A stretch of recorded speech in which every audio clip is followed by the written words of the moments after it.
नमस्कार, जियोपॉलिटिकल तमाशा के नए एपिसोड में आप सभी का स्वागत है। उम्मीद करता हूँ आप सब लोग अच्छे होंगे। आज हम फिर से वेनेजुएला की बात करेंगे क्योंकि वेनेजुएला इस वीक का सबसे हॉट टॉपिक बना हुआ है ग्लोबल पॉलिटिक्स में। क्योंकि जिस हिसाब से निकोलस मडूरो को किडनैप किया यूएस फोर्सेस ने और उनको उठा के ले गए उनके घर से ही, ये अनप्रेसिडेंटेड था पूरी वर्ल्ड हिस्ट्री में। क्योंकि किसी हेड ऑफ द स्टेट को उनके घर से उठाना कोई इजी काम नहीं है और कोई इतनी ज़्यादा रेजिस्टेंस भी यूएस फोर्सेस को फेस नहीं करनी पड़ी वेनेजुएला में, जो कि एक बहुत ज़्यादा बड़ा शॉकिंग चीज़ है पूरी दुनिया के सिक्योरिटी एनालिस्ट के लिए भी। क्योंकि निकोलस मडूरो को जो प्रोप करने वाले लोग थे उनमें चाइना, ईरान और रशिया जैसे मेजर कंट्रीज थे। तो ईरान के जो शहीद ड्रोन्स थे वो उनके एयर डिफेंस में लगे हुए थे। साथ में रशिया की जो S-300 मिसाइल डिफेंस सिस्टम है, जैसे इंडिया खुद यूज़ करता है वो मिसाइल डिफेंस सिस्टम S-400 और S-500 भी इंडिया चाहता है रशिया से। तो S-300 जो उनका ओल्डर वर्जन है वो डिफेंस सिस्टम वहाँ इंस्टॉल्ड थे वेनेजुएला की टेरिटरी के अंदर, जो उनका एयर डिफेंस था उसके पार्ट थे।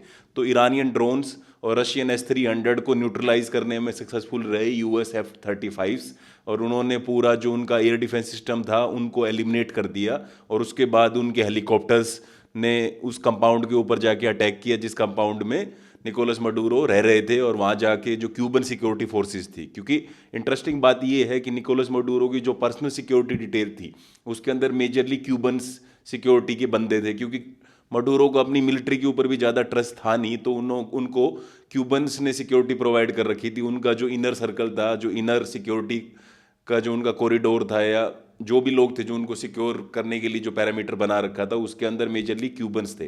तो बहुत सारे क्यूबन्स मारे गए जब वो फायर फाइट हुई। यूएस स्पेशल फोर्सेस या यूएस स्पेशल फोर्सेस के बंदे जब उन्होंने लैंड किया उस कंपाउंड के अंदर जहाँ निकोलस मडूरो साहब रह रहे थे, तो उस दौरान उनकी फाइट हुई क्यूबन सिक्योरिटी फोर्सेस के साथ, जिसमें बहुत सारे क्यूबन सिक्योरिटी फोर्सेस के बंदे मारे गए। और वो उन्होंने उसके बाद निकोलस मडूरो को किडनैप कर लिया और वहाँ से उनको हेलीकॉप्टर में बिठाकर अपने एक नेवी शिप के ऊपर लाके छोड़ दिया। और वहाँ नेवी शिप से उन्होंने उनको गुआंतनामो बे में जो उनका एयर स्ट्रिप्स है उसको यूज़ करके उनको डिपोर्ट कर दिया अमेरिका के अंदर। और अमेरिका में अब वो न्यूयॉर्क के अंदर डिटेंशन सेंटर के अंदर है, ब्रुकलिन के अंदर, और वहाँ अपनी ट्रायल का वेट कर रहे हैं। तो ये काफ़ी एक शॉकिंग था क्योंकि जिस हिसाब से रशियंस, ईरानियंस और Chinese air defence system provide कर रहे थे, साथ में क्यूबन सिक्योरिटी फोर्सेस ग्राउंड पे थी जो उनको प्रोटेक्ट कर रही थी, फिर भी ये ऑपरेशन कैसे हुआ, तो ये काफ़ी मतलब हेयर रेजिंग है लोगों के लिए, सिक्योरिटी एनालिस्ट के लिए। लेकिन जो इसमें इंपॉर्टेंट इमर्ज होके आ रही हैं चीज़ें वो ये हैं कि इसके अंदर कुछ इंटरनल जो रिजीम के लोग थे, मडूरो के रिजीम के लोग, वो इन्वॉल्व थे। क्योंकि जो अभी वाइस प्रेसिडेंट थी जब निकोलस मडूरो प्रेसिडेंट थे, जो अब जिन्होंने प्रेसिडेंट की पोस्ट ले ली है, जिनका नाम है डेल्सी रोड्रिगस, ये लेडी एक इंपॉर्टेंट कैरेक्टर है। क्योंकि डेल्सी रोड्रिगस और उनके जो ब्रदर हैं जॉर्ज रोड्रिगस, वो अभी नेशनल असेंबली जो वहाँ का पार्लियामेंट है वेनेजुएला के, उसके प्रेसिडेंट हैं। तो ये दोनों सिबलिंग्स जो हैं, इन्होंने थोड़े टाइम से इनकी बात चल रही थी यूएस गवर्नमेंट के साथ, और ये बात निकोलस मडूरो को भी पता थी। तो इन्होंने दो तरह के ऑप्शंस दिए थे यूएस वालों ने निकोलस मडूरो रिजीम के लिए। पहला ऑप्शन ये था कि डेल्सी रोड्रिगस प्रेसिडेंट बन जाएगी और वो जो वेनेजुएला की ऑयल सेक्टर है उसको अमेरिकन कंपनीज के लिए ओपन कर देगी, और साथ में निकोलस मडूरो कंट्री के अंदर ही रहेंगे लेकिन प्रेसिडेंट पद छोड़ देंगे, और उनके ऊपर कोई भी केसेस नहीं, जितने भी अमेरिकन जस्टिस डिपार्टमेंट ने चार्जेस लगा रखे हैं उनके ऊपर, जो भी केसेस चल रहे हैं अमेरिका में, वो सारे सारे खत्म हो जाएंगे। तो पहली डील का पार्ट ये था जिसको मडूरो ने रिजेक्ट कर दिया। दूसरी डील का पार्ट ये था कि डेल्सी रोड्रिगस प्रेसिडेंट बनेंगे कुछ टाइम के लिए, बाद में वहाँ जो कि ट्रांजिशनल गवर्नमेंट को हेड करेगी, बाद में वहाँ फ्री एंड फेयर इलेक्शन होंगे, और निकोलस मडूरो को टर्की में जाने की इजाज़त दे दी जाएगी, वहाँ पर जाके वो इजीली रह सकेंगे। तो उनको कोई भी यूएस जो भी एनफोर्समेंट एजेंसीज हैं वो परस्यू नहीं करेंगी और उनको ट्रायल पे नहीं लाएंगी। तो उनके लिए दोनों ऑप्शन दिए गए थे, लेकिन दोनों के दोनों ऑप्शंस को ही निकोलस मडूरो ने रिजेक्ट कर दिया। तो चांसेस ये हैं कि डेल्सी रोड्रिगस जो कि वाइस प्रेसिडेंट थी, और उनके ब्रदर जॉर्ज रोड्रिगस, उन दोनों ने मिलके यूएस के साथ एक डील कर ली जिसके अंडर ये था कि हम प्रेसिडेंट बन जाएंगे, आप निकोलस मडूरो को उठा ले जाओ, और उसके बदले में ये है कि हम आपके साथ कोऑपरेट करेंगे। तो जो भी मतलब ऑयल जो हम बेच रहे हैं अभी चाइना को या फिर और कंट्रीज़ को, वो हम आपको देने लग जाएंगे, और हमने जो नेशनलाइज कर रखा है वहाँ पर हम ऑयल को, उसको हम प्राइवेट अमेरिकन कंपनीज़ को उसमें पार्टिसिपेट करने के लिए अलाउ करेंगे। बेसिकली डेल्सी रोड्रिगेज ने ये कह दिया कि हम आपके साथ कोऑपरेट करेंगे, बस आप हमारे ऊपर चार्जेस मत लगाना। जो भी नार्को रिलेटेड टेररिज्म के जो चार्जेस लगा रखे थे निकोलस मडूरो और उसके इनर सर्कल के ऊपर, वो डेल्सी रोड्रिगेज पे नहीं लगाएंगे। और यही हुआ, डेल्सी रोड्रिगेज अब प्रेसिडेंट बन गई है और वो यूएस के साथ कोऑपरेट कर रही है। एक तरफ तो वो ये कह रही है कि हमारे प्रेसिडेंट अभी भी निकोलस मडूरो हैं, क्योंकि उनको जो लोकल अभी भी निकोलस मडूरो से जुड़े हुए, रिजीम से जुड़े हुए जो लोग हैं, वो उनको एक मैसेज देना है कि मैं आपके साथ हूं। क्योंकि अभी आपने निकोलस मडूरो को और उनकी वाइफ को ही कैप्चर किया है, लेकिन और जो डिफेंस मिनिस्टर है, इंटीरियर मिनिस्टर है वेनेजुएला के, वो अभी भी उस रिजीम को प्रोटेक्ट करना चाहते हैं जो निकोलस मडूरो और उनके प्रेडेसेसर हुगो चावेज ने क्रिएट किया था वेनेजुएला में। तो कहीं ना कहीं अमेरिकन फोर्सेस को ये डर है और डेल्सी रोड्रिगेज को ये डर है कि अगर मैं ओपनली अमेरिका के साथ हो जाती हूं तो ये जो इंटीरियर मिनिस्टर हैं जिनका नाम है डिसाडियो कैबेलो, तो ये कैबेलो साहब और जो वहाँ के डिफेंस मिनिस्टर हैं जिनका नाम है वेलेमदिर पेड्रीनो, तो इन दोनों को, ये कैबेलो और पेड्रीनो, आज भी जितनी भी वेनेजुएला की सिक्योरिटी इंटेलिजेंस फोर्सेस हैं उनके ऊपर इनका कंट्रोल है। तो डेल्सी रोड्रिगेज को मतलब एक लोकल जो सपोर्टर्स हैं मडूरो रिजीम की, उनको एक मैसेज देना है कि मैं अमेरिका के साथ नहीं हूँ और मैं अमेरिका के खिलाफ लड़ूंगी। साथ में वो अमेरिका के साथ कोऑपरेट भी कर रही, क्योंकि उनको पता है अगर उन्होंने कोऑपरेट नहीं किया तो जैसे ट्रंप साहब ने कहा था कि आपके साथ तो उनसे बुरा होगा जो निकोलस मडूरो के साथ होगा। क्योंकि अब दोनों बहन भाइयों ने, डेल्सी रोड्रिगेज और उनके भाई जो नेशनल असेंबली ऑफ वेनेजुएला के प्रेसिडेंट है, उन्होंने कहीं ना कहीं डील कर ली है। तो डील करिए तो उसके अंदर ये है कि आप प्रेसिडेंट बन जाओ, आपको हम प्रेसिडेंट रहने देंगे, लेकिन पूरा पूरा जो रिजीम है उसको हम नहीं डिसमेंटल करेंगे। रिजीम के कुछ लोगों को रखेंगे जो हमारे साथ कोऑपरेट कर रहे हैं, जैसे डेल्सी रोड्रिगेज कर रही है। लेकिन अगर आप कोऑपरेट नहीं करते हो तो आपके साथ मडूरो से भी बुरी बनेगी, क्योंकि आपने हमारे साथ डील कर ली और बाद में आप उस डील से बैक ट्रैक कर रहे हो। इसलिए ये इतना मतलब शॉकिंग जो ऑपरेशन था, जो मतलब कोई बिलीव नहीं कर पाया कि कैसे हो गया एक प्रेसिडेंट को आप उनके कंपाउंड से उठा लाए। वो इसलिए हो पाया कि कुछ इनसाइडर लोग थे रिजीम के जिन्होंने निकोलस मडूरो को बेच दिया अमेरिका को, और उसमें सबसे ज़्यादा उंगलियां अभी डेल्सी रोड्रिगेज के ऊपर ही उठ रही हैं कि चांसेस है कि उन्होंने सीक्रेटली एक डील कर ली यूएस के साथ कि मेरे को प्रेसिडेंट बनने दो, मेरे को पावर में रहने दो और पूरे रिजीम को मत हटाओ। क्योंकि अगर आप पूरे रिजीम को डिसमेंटल करने चलोगे तो हालत अफगानिस्तान और इराक वाली हो जाएगी, क्योंकि फिर आपको बूट्स ऑन द ग्राउंड लाने पड़ेंगे। अभी तो उन्होंने एक ये सर्जिकल ऑपरेशन किया था जिसके अंदर जाके उठा लाया मडूरो को, लेकिन परमानेंट बूट्स ऑन ग्राउंड काफी डेंजरस है अमेरिकन सिक्योरिटी फोर्सेस के लिए, क्योंकि हमने ये इराक और अफगानिस्तान में देखा है जहां पर सद्दाम को हटाने में स्विफ्टली कामयाब रहे अमेरिकन फोर्सेस, लेकिन जैसे ही बूट्स ऑन द ग्राउंड आए तो बाद में एक इंसर्जेंसी लंबी चली जिसके बाद अमेरिकन उस इंसर्जेंसी को कंट्रोल नहीं कर पाए। ये हमने इराक की सिटी जैसे फलूजा या फिर वहाँ की जो प्रोविंस अनबर उसमें देखा है कि कितने सारे अमेरिकन ट्रूप्स मारे गए, इतना पैसा लगा अमेरिकन का, ना अमेरिकन इराक को रीबिल्ड कर पाए और अल्टीमेटली उनको मुंह की खानी पड़ी इराक के अंदर। तो सेम सिचुएशन उनके अफगानिस्तान में भी हुई। अफगानिस्तान में उन्होंने तालिबान को इनिशियल डेज में तो भगा दिया पावर से, काबुल और मेजर सिटीज लाइक कांदार या फिर क्वेटा, जो भी major cities, Quetta sorry Pakistan में है, तो जितने भी कांदार या काबुल जैसी मेजर जो सिटीज़ थे, मेजर टाउन्स थे अफगानिस्तान के, मजार शरीफ हो गया, तो इन सारे मेजर टाउन से अफगानिस्तान से तालिबान को वो स्विफ्टली रिमूव कर दिया अमेरिकन फोर्सेस ने। लेकिन बाद में वहाँ पर रीबिल्डिंग करना, स्टेट को रीबिल्ड करना, पूरे के पूरे रिजीम के अपरेटस को डिसमेंटल करना और एक नए रिजीम को क्रिएट करना, ये काफ़ी चैलेंजिंग रहा अमेरिकन फोर्सेस के लिए और अल्टीमेटली अमेरिका को अफगानिस्तान से पुल आउट करना पड़ा और तालिबान फिर से पावर में आ गया। तो ये ट्रंप गलती नहीं कर रहे हैं। जो ये स्टेट बिल्डिंग, नेशन बिल्डिंग वाला जो प्रोजेक्ट लेके चला हुआ था अमेरिका 9/11 के बाद अराउंड द वर्ल्ड, वो उन्होंने बंद कर दिया ट्रंप एडमिनिस्ट्रेशन ने। ट्रंप साहब ने बड़ी ही सर्जिकल और प्रिसाइज स्ट्राइक की जिसके अंडर वो मडूरो को उठा लाए और बाकी रिजीम के बंदों को ये कहा कि देखो आपके साथ भी यही होगा, और कुछ लोगों के साथ डील कर ली जिसमें डेल्सी रोड्रिगेज जो भी प्रेसिडेंट है वो प्रोमिनेंट है। तो ये एक नए टाइप का मॉडल लेके आया अमेरिका, जिसमें आप रिजीम को डिसमेंटल नहीं कर रहे हो, रिजीम के कुछ लोगों को कोऑप्ट कर रहे हो जो आपकी टर्म्स के ऊपर एग्री कर रहे हैं, और साथ में जो एग्री नहीं कर रहे मडूरो जैसे उनको आप एलिमिनेट कर रहे हो या उनको कैप्चर या अबडक्ट करके कंट्री से बाहर भेज रहे हो, एक मैसेज भेज रहे हो बाकी लोगों के लिए कि you should fall in the line. अगर आप लाइन में फॉल नहीं करोगे तो आपके साथ भी वही होगा जो मडूरो के साथ होगा। तो ये एक अलग तरीके का यूएस का ऑपरेशंस था। लेकिन इसमें इंटरेस्टिंग बात ये है कि मडूरो के ऊपर इन्होंने सारे नार्को टेररिज्म के चार्जेस लगा रखे हैं कि मडूरो और मडूरो का रिजीम जो है वो नार्को टेररिस्ट को सपोर्ट करता है, उनको फंड करता है, और यूएस में जितनी भी ड्रग्स आ रही हैं वो सारी की सारी मडूरो फैमिली और मडूरो का रिजीम ही उन ऑपरेशंस को रन कर रहा है और हैंडल कर रहा है और फाइनेंस कर रहा है।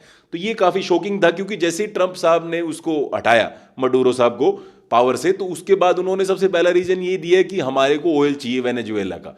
तो पहले वो प्रिटेक्स ले रहे थे कि हमारे को ड्रग के लिए हम उसको पकड़ रहे हैं या इमिग्रेशन क्राइसिस हो रखी है। जैसे मैंने अपनी पहले वाली वीडियो में बताया था कि बहुत सारे वेनेजुएलन पिछले 1-2 डेकेड्स में, जब से मडूरो आया या उससे पहले हुगो चावेज आए हैं, तो वहाँ वेनेजुएलन इकोनॉमी काफ़ी कोलैप्स कर गई क्योंकि यूएस के सैंक्शंस लगे हुए हैं। कंट्री में इन्फ्लेशन इतना ज़्यादा हो गया कि उसके बाद बहुत सारे लोगों ने कंट्री छोड़ दी एम्प्लॉयमेंट के लिए, या फिर वहाँ फूड सिक्योरिटी नहीं थी इसलिए लोग भागने लगे कंट्री छोड़कर। तो बहुत सारे इमिग्रेंट्स अमेरिका में भी आ गए वेनेजुएलन्स। तो कहीं ना कहीं मतलब एक इमिग्रेशन क्राइसिस हो गया पूरे लैटिन अमेरिका और नॉर्थ अमेरिका के अंदर because of Venezuela economic collapse. तो जो इकोनॉमिक कोलैप्स हुआ वेनेजुएला के अंदर पिछले 2 डेकेड्स में यूएस सैंक्शंस और मिसमैनेजमेंट की वजह से, जो मडूरो रजीम का था, उसके बाद ये इमिग्रेशन क्राइसिस काफ़ी बढ़ गई थी। तो मेन रीज़न यही था कि भाई ड्रग बढ़ रही है, ड्रग वहाँ से बहुत ज़्यादा ओरिजिनेट हो रही है और वो सपोर्ट कर रहे हैं ड्रग कार्टल्स को। और दूसरा ये है कि इमिग्रेशन क्राइसिस को कैसे सोल्व किया जाए। जब तक मडूरो रहेगा तब तक ये इमिग्रेंट वापस उस कंट्री में जाने वाले हैं नहीं, क्योंकि यूएस तब तक सैंक्शन हटाएगा नहीं, इकोनॉमी वापस ट्रैक पे आएगी नहीं। और जब तक इकोनॉमी ट्रैक पे आएगी नहीं तब तक कौन ही वेनेजुएला में जाएगा जो वेनेजुएला छोड़ के भागा हुआ है। तो ये सारे रीजन्स बताए जा रहे थे पहले, लेकिन अब जो मेन रीज़न है मडूरो के कैप्चर के बाद और डेल्सी रोड्रिगेज के आने के बाद, वो ट्रम्प एडमिनिस्ट्रेशन का फोकस सारा वहाँ के ऑयल सेक्टर पे है।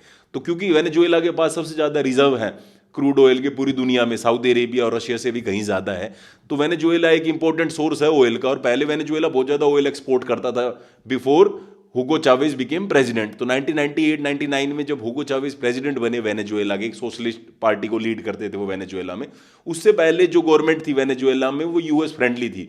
तो उस टाइम पे Venezuela 4 million barrel per day export करता था क्रूड ऑयल्स को। और वेनेजुएलन क्रूड की एक खास बात है कि वो हैवी है, तो हर जगह उसको रिफाइन नहीं किया जा सकता। सारी रिफाइनरी अराउंड द वर्ल्ड जो है उनके पास वो कैपेसिटी नहीं है उसको रिफाइन करने की। तो ये हैवी क्रूड और इतने सारे रिजर्व्स थे वेनेजुएला के पास।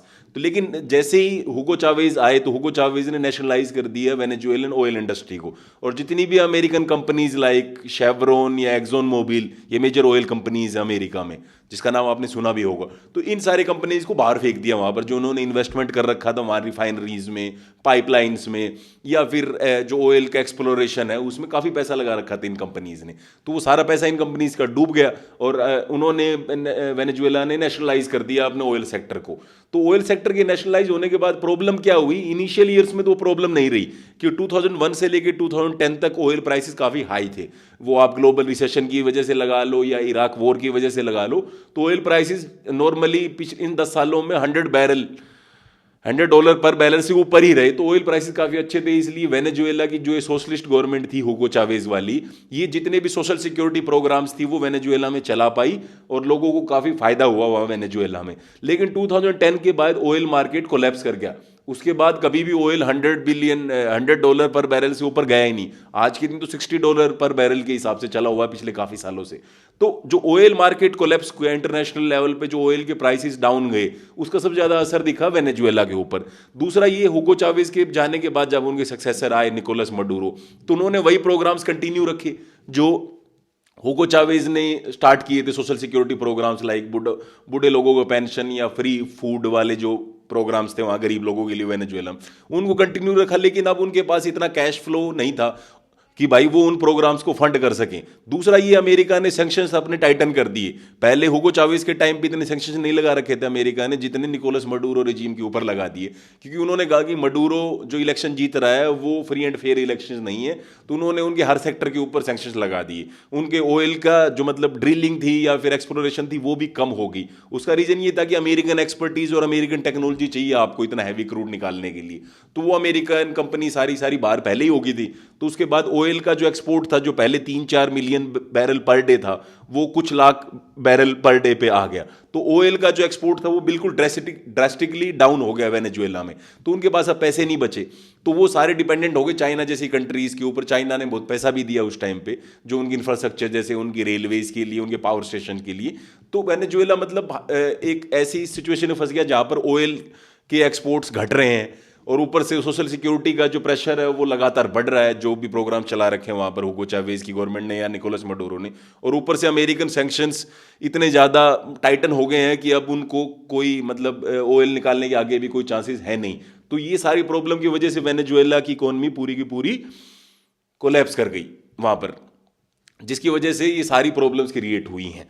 तो ये मेन रीजन है कि ऑयल चाहिए, और ऑयल वहां पर बहुत ज्यादा है, तो ऑयल रिजर्व्स को अब टैप करना चाहता है यूएस। अभी सैंक्शंस यूएस हटा देगा इस कंडीशन पे कि अमेरिकन कंपनीज को आप वापस अलाउ करो हमारी उस कंट्री के अंदर, वेनेजुएला के अंदर। और जो नेशनलाइज कर रखा है आपने वहां पर ऑयल कंपनीज को, उनको वापस जो अमेरिकन कंपनीज हैं लाइक शेवरॉन और एक्सन मोबिल, उनको उनका स्टेक वापस दो, ताकि वो आके फिर से एक्सप्लोरेशन करें वहां वेनेजुएला में, और वेनेजुएला में इन्वेस्ट करें, जिससे वेनेजुएला को ऑयल अमेरिकन ऑयल कंपनीज के एक्सेस में आ जाए, जिससे अमेरिका का वेनेजुएला के ऑयल पे कब्जा होगा।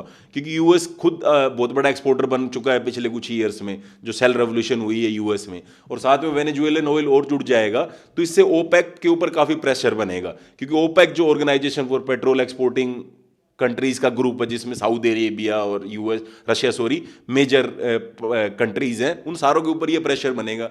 क्योंकि यूएस के लिए हमेशा ही प्रॉब्लम क्या रही है कि ऑयल की डिपेंडेंसी बहुत ज़्यादा है, और जब भी यूएस वॉर में जाता है मिडिल ईस्ट में, तो इंटरनेशनल मार्केट्स में ऑयल का प्राइस बढ़ जाता है, कि उनको लगता है कि ईरान के साथ कल अगर लड़ाई होगी तो जो स्ट्रेट ऑफ हॉर्मुज है, जहाँ से सारा ऑयल आता है दुनिया का मेजर ऑयल, जो ईस्ट एशियन कंट्रीज या फिर साउथ एशियन कंट्रीज, तो सारी डिपेंडेंट ही उसी ऑयल के ऊपर है।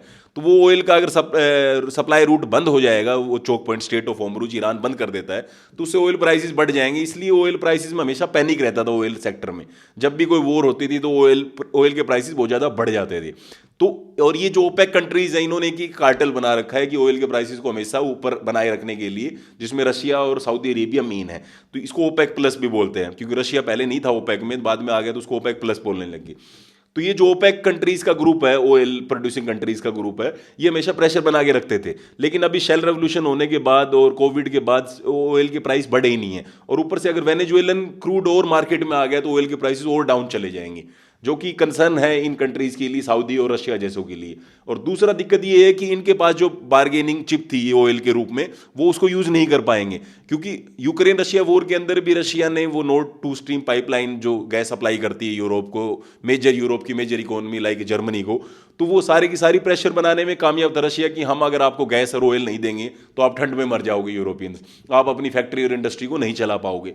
तो मतलब ऑयल का एक इशू रहता है अमेरिकन के लिए हमेशा, कि कैसे ऑयल के प्राइसेस को डाउन रखा जाए ताकि इंटरनेशनल लेवल पे स्टेबिलिटी बनाई रखे। लेकिन वो ये कंट्रीज हमेशा यूएस को ब्लैकमेल करते रहते हैं, सऊदी अरेबिया, रशिया जैसे, लेकिन अब वो ब्लैकमेल नहीं कर पाएंगे अगर यूएस का वेनेजुएलन ऑयल सेक्टर के ऊपर कंट्रोल हो जाता है उनकी ऑयल कंपनीज का।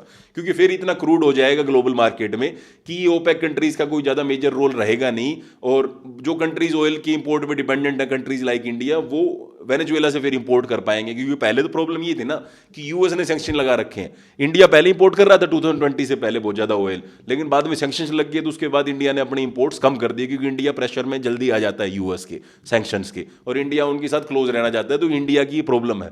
तो इसकी वजह से अब इंडिया फिर से वेनेजुएला से ऑयल ले पाएगा, और इंडिया ने बहुत इन्वेस्ट भी कर रखा था वेनेजुएलन ऑयल सेक्टर के अंदर, तो वो सैंक्शन हटने के बाद इंडिया को कहीं ना कहीं इस चीज़ में फायदा हो सकता है, क्योंकि इंडिया की जो डाइवर्सिफाई करने की जरूरत है, नीड है ऑयल की अलग अलग सोर्सेज से लाने की, वो पूरी हो जाएगी, क्योंकि वेनेजुएला उनके लिए वो मार्केट फिर से ओपन हो जाएगा, वहां से इंडिया ऑयल ला पाएगा। तो यूएस का ये मेन रीजन था ऑयल की जो ये वॉर है, ये ट्रम्प साहब ने अब ये फिर से स्टार्ट कर दी है, और ये मैसेज भेज दिया ओपेक प्लस सारी कंट्रीज को कि आप अब हमारे को ब्लैकमेल नहीं कर सकते हो, और ब्लैकमेल करने की कोशिश करोगे तो हमारे पास इतना ऑयल है कि हम ग्लोबल मार्केट में इतना ऑयल डाल देंगे कि ऑयल के प्राइसेस ही कोलैप्स कर जाएंगे। तो फिर आपकी कोई ज़रूरत ज़्यादा रहती नहीं है कंट्रीज लाइक सऊदी अरेबिया या रशिया की ग्लोबल इकोनॉमी में, क्योंकि इनके पास यही तो है, ऑयल और गैस ही तो है बेचने के लिए, और ये कोई मेजर एक्सपोर्टर है नहीं। चाइना तो है नहीं कि इनके पास बहुत ज़्यादा इंडस्ट्रीज है, ना ये यूएस है कि बहुत ज़्यादा चिप्स बनाते हैं, तो इनके कोई मेजर फिर सही बचता नहीं है। ठीक है, रशिया डिफेंस सेक्टर में काफ़ी आगे है, लेकिन ऑयल और डिफेंस को छोड़कर, एक डायमंड के सेक्टर को छोड़कर, बाकी रशिया के पास ऐसा कुछ है नहीं कि वो ग्लोबल मार्केट्स को बेच सके। चाइना के पास सब कुछ है बेचने के लिए, चाइना के पास तो इंडस्ट्रीज हैं, पूरा हब है वो दुनिया का मैन्युफैक्चरिंग का, तो उनके पास तो हर चीज़ बनाने के लिए। रशिया के पास ये कैपेबिलिटीज़ नहीं है, और सऊदी पूरा ऑयल पे डिपेंडेंट है, ऑयल एक्सपोर्ट्स के ऊपर ही, जो अभी वो पिछले सालों में उस डिपेंडेंस को कम करने की कोशिश में लगा हुआ अंडर मोहम्मद बिन सलमान, लेकिन वो कितना कर पाएगा वो आने वाले दिनों में देखना होगा। लेकिन एक बात बड़ी ही क्लियर हो गई है, जो वेनेजुएला में ये जो ऑपरेशन किया है यूएस फोर्सेज ने, इससे ये है कि एक तो इनसाइडर ने ये इनको हेल्प की अमेरिकन्स की, जिसकी वजह से मडूरो को वो इतना स्विफ्टली और इतना ईजीली उनकी कंट्री से उठा के यूएस में लाने में कामयाब हो गए। और दूसरा, ये जो नार्को नूर्को का ये ड्रामा कर रहे थे यूएस वाले कि नार्को टेररिज्म को हमें रोकना है, नार्को ट्रेड कर रहा है मडूरो रिजीम, वो सब बकवास बातें थी। ठीक है, वो होगा, थोड़ा बहुत उन्होंने सपोर्ट किया होगा, कौन नहीं करता है। जो आपके एनिमीज होंगे वो हर चीज़ को यूज़ करेंगे आपको दबाने के लिए। लेकिन जो मेजर रीजन था यूएस फोर्सेस का उन इन्वेड करने का, एक्सट्रैक्ट करने का निकोलस मडूरो को, वो था ऑयल। क्योंकि ऑयल पे अगर कंट्रोल होगा वेनेजुएला का, तो फिर अमेरिका इन कंट्रीज़ के ब्लैकमेल में नहीं आएगा और आगे फ्यूचर में उसको मिडिल ईस्ट में कहीं वॉर करनी होगी तो उसको ये नहीं सोचना होगा कि ईरान स्ट्रेट ऑफ हॉर्मुज बंद कर देगा, या रशिया अपनी प्रोडक्शन कम कर देगा, या सऊदी अपनी प्रोडक्शन कम कर देगा, जिससे ऑयल प्राइसेस बढ़ जाएंगे इंटरनेशनल मार्केट में। अब वो डर लगभग अमेरिका का खत्म हो गया जब से उन्होंने वेनेजुएलन ऑयल के ऊपर कंट्रोल कर लिया है। लेकिन प्रॉब्लम सारी यही है कि अभी रिजीम स्टेबल नहीं हुआ है। जो डेल्सी रोड्रिगेज है वो कैसे डील कर पाएगी अपने इंटीरियर मिनिस्टर कबीलियो के साथ, क्योंकि वो उनके पास अभी भी सिक्योरिटी और इंटेलिजेंस वाला जो पार्ट अभी भी पूरा सेक्टर उनके कंट्रोल में है। तो ये जो वहाँ की जितनी भी मिलिट्री है वो अभी क्रैक नहीं हुई है, वो अभी भी यूनाइटेड है। और इंटेलिजेंस अपरेटस जो भी है वेनेजुएला का, वो कबीलो के अंडर है। और कबीलो के ऊपर अभी भी यूएस ने नार्को टेररिज्म के चार्जेस लगा रखे हैं जो रोड्रिगेज सिबलिंग्स के ऊपर नहीं है, जबकि वो भी इन्वॉल्व थे इस ट्रेड के अंदर। यूएस की ये रिपोर्ट यही कहती है, डिपार्टमेंट ऑफ जस्टिस और वहाँ की जो इंटेलिजेंस रिपोर्ट है। लेकिन उनके ऊपर चार्जेस इसलिए नहीं लगाएंगे क्योंकि ये बार्गेनिंग चिप है यूएस के लिए। आप हमारे साथ कोऑपरेट करोगे तो कोई प्रॉब्लम नहीं है, हम आपके ऊपर चार्जेस नहीं लगाएंगे और आपको इंडाइक्ट नहीं करेंगे, वहाँ का जो जस्टिस डिपार्टमेंट है यूएस का। लेकिन अगर आप हमारे साथ कोऑपरेट नहीं करोगे तो मडूरो की तरह आपको उठा भी लाएंगे, जेल में भी डाल देंगे ब्रुकलिन में, और साथ में आपको यूएस कोर्ट्स में अपने आप को डिफेंड करना पड़ेगा नार्को चार्जेस के ऊपर। तो ये सारी चीज़ें हैं। तो अब देखना होगा कि कैसे इंटरनल जो वेनेजुएलियन पॉलिटिकल डायनेमिक्स है, और ये जो रिजीम अभी भी इंटैक्ट है मडूरो का, मडूरो ही तो आउट हुआ है, रिजीम अभी भी है वहाँ पर, वो कितने दिन टिक पाता है। और यूएस ये भी प्रेशर बना रहा है कि क्यूबा को, रशिया को, चाइना को, या फिर इवन ईरान, ये जो सिक्योरिटी प्रोवाइड कर रहे हैं और जो वहाँ की मिलिट्री और इंटेलिजेंस एपरेटस में घुसे हुए हैं इन कंट्रीज़ के लोग, उनको आप बाहर निकाल के फेंको। वो अपने एम्बेसी रख सकते हैं वेनेजुएला के अंदर, कैराकस में, लेकिन उनको ये अभी अलाउड नहीं होगा कि वो प्राइम मिनिस्टर प्रेसिडेंट को सिक्योरिटी प्रोवाइड करेंगे जैसे क्यूबन्स कर रहे थे। तो ये भी प्रेशर बना रही है यूएस गवर्नमेंट डेल्सी रोड्रिगेज के ऊपर। तो ये देखने वाला होगा कि डेल्सी रोड्रिगेज कैसे सारे रिजीम के बंदों को साथ लेकर यूएस की जो टर्म्स एंड कंडीशन उनको फुलफिल कर पाती है। क्योंकि अगर वो नहीं कर पाई तो फिर से कोई ज़्यादा बड़ी बात नहीं है कि यूएस फिर से कोई सर्जिकल स्ट्राइक करे या कोई ऑपरेशन करे जिसमें डेल्सी रोड्रिगेज को भी वो किडनैप कर सकते हैं, या फिर कबीलियो को टारगेट किया जा सकता है जो वहाँ के इंटीरियर मिनिस्टर हैं और अब सबसे ज़्यादा पावरफुल बंदे हैं निकोलस मडूरो के पावर में जाने के बाद। तो अब ये घाटा किसको हुआ है?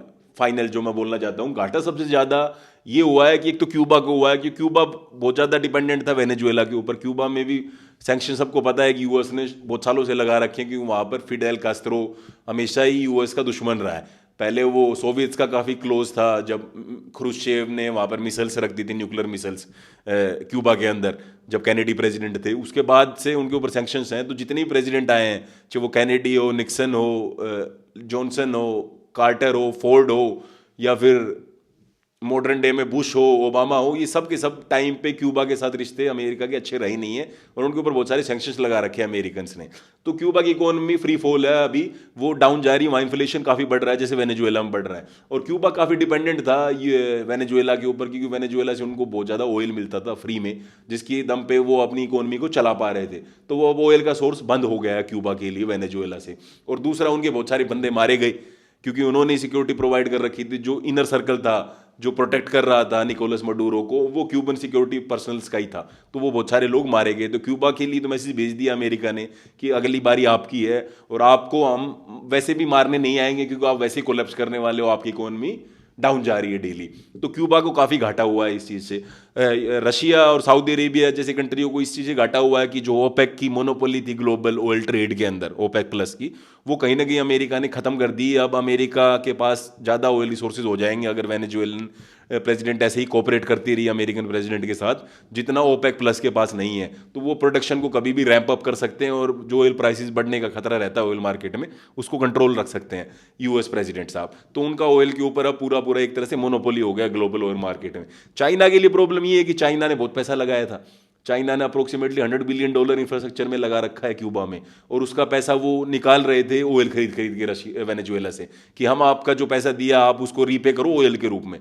तो वेनेजुएला अभी तक वो सारा डेट रीपे नहीं कर पाया है, और अब चांसेस हैं कि अमेरिकन सपोर्टेड अगर रिजीम आता है वेनेजुएला में तो वो अमेरिकन कंपनीज को अलाउ कर देगा ऑयल सेक्टर में। तो फिर वो जो प्रायोरिटी मिल रखी थी चाइनीज़ को कि आपको सबसे पहले हम ऑयल देंगे सस्ते डिस्काउंटेड रेट के ऊपर, वो प्रायोरिटी खत्म हो जाएगी और चाइना को इस चीज़ में काफ़ी लॉस होगा। लेकिन इससे बड़ा लॉस चाइना को जो होगा वो होगा एक रेपुटेशन के मामले में, क्योंकि जो अमेरिका का बैकयार्ड समझा जाता था वहाँ पर उन्होंने इन्वेस्ट इसलिए कर रखा था कि अमेरिका के बैकयार्ड में आके हम आपको ये दिखाएं कि हम आपको परेशान कर सकते हैं। जैसे आपने हमारे को ताइवान, साउथ कोरिया और जापान में फोर्सेस को लगाकर परेशान कर रखा है, वैसे हम आपके बैकयार्ड में आके आपको चैलेंज कर सकते हैं। तो चाइना को जो बैकयार्ड में अमेरिका के आगे बैठा हुआ था वो वहाँ से अब आउट हो चुका है। तो चाइना के लिए तो रेपुटेशनल लॉस है, और चाइना के लिए एक बहुत बड़ा थ्रेट है ये जो अमेरिका ने अभी किया है। तो ये भी एक बहुत बड़ा लॉस होने वाला है। ईरान के लिए वैसे ही लॉस है, क्योंकि ईरान में अभी प्रोटेस्ट चले हुए हैं, जो मैं अपनी अगली वीडियो में बात करूंगा कि ईरान के प्रोटेस्ट कैसे वहाँ रिजीम को डिस्टेबलाइज कर रहे हैं। और ऊपर से जो उनके पास एक ये बार्गेनिंग चिप था स्टेट ऑफ हॉर्मुज वाला, वो भी कहीं ना कहीं खत्म हो गया है, और ऊपर से ईरान और हिजबुल्लाह काफ़ी पैसे कमा रहा था निकोलस मडूरो के रिजीम के साथ मिलकर, वो भी अब जो सोर्स फंडिंग का सोर्स था वो लगभग बंद होने वाला है। तो ईरान के लिए भी काफ़ी घाटा है। अब फाइनली हम बात करते हैं इंडिया के लिए इसके ऊपर क्या इंप्लीकेशंस होने वाले हैं। तो इंडिया के लिए एक तरह से देखा जाए तो ये फायदेमंद चीज़ है, क्योंकि इंडिया, अब मैंने आपको जैसे बताया कि इंडिया पहले वेनेजुएलन क्रूड को नहीं ले पाता था, और उनका क्रूड काफ़ी हैवी होता है जिसको रिफाइन करना काफ़ी मुश्किल है। लेकिन इंडिया की जो रिफाइनरीज हैं जैसे रिलायंस इंडस्ट्रीज वाले हैं, वो उनके पास ये कैपेसिटी है कि वो उस हैवी क्रूड को भी रिफाइन करके पेट्रोल डीजल बना सकते हैं।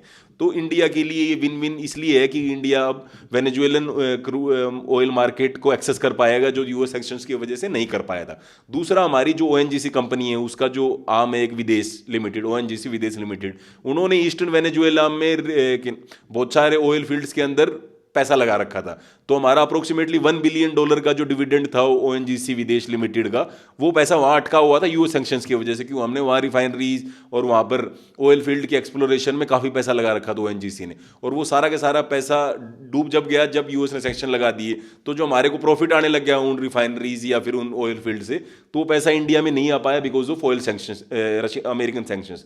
तो वो पैसा अब जो हमारा अटका हुआ था वो वापस आ जाएगा। इसलिए आपने देखा होगा स्टॉक मार्केट के अंदर रिलायंस इंडस्ट्रीज और ओएनजीसी के शेयर्स बढ़े हैं, क्योंकि अब ये चांसेस हैं कि रिलायंस इंडस्ट्रीज और ओएनजीसी फिर से उस वेनेजुएलन ट्रेड के अंदर अपने आप को एंट्री दिला पाएंगे यूएस सैंक्शन जब हट जाएंगे और अमेरिकन ऑयल कंपनीज आ जाएंगी वहाँ पर, जो अभी तक नहीं दिला पा रहे थे। 2020 के बाद इंडिया के इंपोर्ट्स लगभग नील हो गए थे वेनेजुएला से। बीच में बाइडन ने थोड़ा बहुत अलाउ किया था वहाँ पर इंडिया को इंपोर्ट करने के लिए, कोई शेवरन को भी, जो अमेरिकन ऑयल कंपनीज, उसको लिमिटेड राइट्स दे दिए थे कि आप यहाँ ड्रिलिंग कर सकते हो। तो ये सारी चीज़ें हैं इंडिया के लिए जो फायदेमंद है। लेकिन इंडिया के लिए खतरनाक ये है कि एक प्रेसिडेंट सेट कर रहा है अमेरिका कि भाई स्पीयर ऑफ इन्फ्लुएंस है ये हमारा ये, तो यहाँ पर हम फोर्सफुली इंटरनेशनल लॉ को बिना माने ही किसी को भी निकाल के उठा ले जाएंगे। तो अगर अमेरिका अपने स्पीयर ऑफ इन्फ्लुएंस में ये कर रहा है, रशिया वैसे ही कर रहा है अपने स्पीयर ऑफ इन्फ्लुएंस में, यूक्रेन को वो अपना स्पीयर ऑफ इन्फ्लुएंस ही तो मानता है, तभी तो उन्होंने कहा कि आप नेटो में जाओगे तो हम आपको इन्वेड कर देंगे, और उन्होंने इन्वेड भी कर दिया यूक्रेन को। और चाइना हर रोज सोचता रहता है कि मैं ताइवान को इन्वेड कर दूं। तो सब मेजर पावर्स अपने स्पीयर ऑफ इन्फ्लुएंस को कंट्रोल कर रहे हैं और वो किसी की एंट्री दे नहीं रहे हैं। जबकि इंडिया का जो स्पीयर ऑफ इन्फ्लुएंस है, चाहे वो बांग्लादेश हो, नेपाल हो, पाकिस्तान हो, वहाँ क्राइसिस पे क्राइसिस होती जा रही है। तो इंडिया अपने स्पीयर ऑफ इन्फ्लुएंस को प्रोटेक्ट नहीं कर पा, और ये कंट्रीज इंटरनेशनल लॉ को साइडलाइन करके ब्लेटेंटली, ब्रेजनली, डे लाइट में किसी बंदे को उठा के ले जा रहे हैं जो एक कंट्री का हेड ऑफ स्टेट है। तो ये एक अच्छा प्रेसिडेंट सेट नहीं कर रहा है। अगर हर कंट्री अपने स्पीयर ऑफ इन्फ्लुएंस को सेट करने लग जाएगी, हर मेजर पावर, तो इंडिया के लिए खतरा है, क्योंकि इंडिया इंटरनेशनल रूल्स और लॉ एंड ऑर्डर जो है उनका फायदे इंडिया को हमेशा मिलते रहे हैं, और इंडिया के लिए गलत प्रेसिडेंट सेट होगा, वरना फिर इंडिया को भी यही करना पड़ेगा कि बांग्लादेश में घुस के जो हमारे अनफ्रेंडली रिजीम है, जैसे बीएनपी अगर पावर में आ जाती है या जमात आ जाती है स्पेशली, तो उनको हटाने के लिए हम फिर से अवामी लीग को कैसे लाएं, तो उनके प्रेसिडेंट को उठा लाएं, तब जाके हम अपना वो स्टैंडर्ड बना पाएंगे जो अमेरिका और रशिया कर रहे हैं, और इवन चाइना भी सोच रहा है आने वाले टाइम में करने की। तो हर मेजर पावर अपना स्फीयर ऑफ इन्फ्लुएंस बना रही है, जो आने वाले टाइम में इंस्टेबिलिटी और लाएगा इंटरनेशनल ऑर्डर में, और जो रूल बेस्ड ऑर्डर है इंटरनेशनल लेवल पे वो कहीं ना कहीं डिग्रेड हो रहा है, जो कि बहुत ज़्यादा खतरनाक है इंडिया जैसी कंट्रीज़ के लिए। और इंडिया को अब थोड़ा अपना जोर ज़्यादा लगाना पड़ेगा, और इंडिया को अपनी कैपेबिलिटीज़ को इंक्रीज करना पड़ेगा, स्पेसिफिकली साउथ एशियन रीजन में। कम से कम वहाँ तो हमारे को कोई चैलेंज ना मिले। अगर वहाँ भी चैलेंज मिलेगा तो सॉरी, हम फिर कुछ नहीं कर पाएंगे। तो मोदी जी को थोड़ा सीरियस होना पड़ेगा, और जैसे ट्रंप साहब इंडिया का मजाक बना रहे हैं, वो हमारे लिए काफ़ी कंसर्निंग है। तो वो क्या करेंगे आने वाले दिनों में, वो देखने वाली बात है, लेकिन हमारे को अब थोड़ा तैयार होना पड़ेगा। और हमारे लिए वेकअप कॉल है कि अब कोई इंटरनेशनल रूल बेस्ड ऑर्डर बचा नहीं है। जो कोल्ड वॉर के एंड के बाद जो बना था, वो अब ऑर्डर खत्म हो चुका है, यूनिलेटरल भी खत्म हो चुका है। अब सब कंट्री अपने स्पीयर ऑफ इन्फ्लुएंस को प्रोटेक्ट करने में लगे हुए हैं। तो इंडिया को भी अपना स्पीयर ऑफ इंटरेस्ट, जो स्पीयर ऑफ इंटरेस्ट है उसको कैसे प्रोटेक्ट करना है, इसके बारे में सोचना चाहिए। Thank you.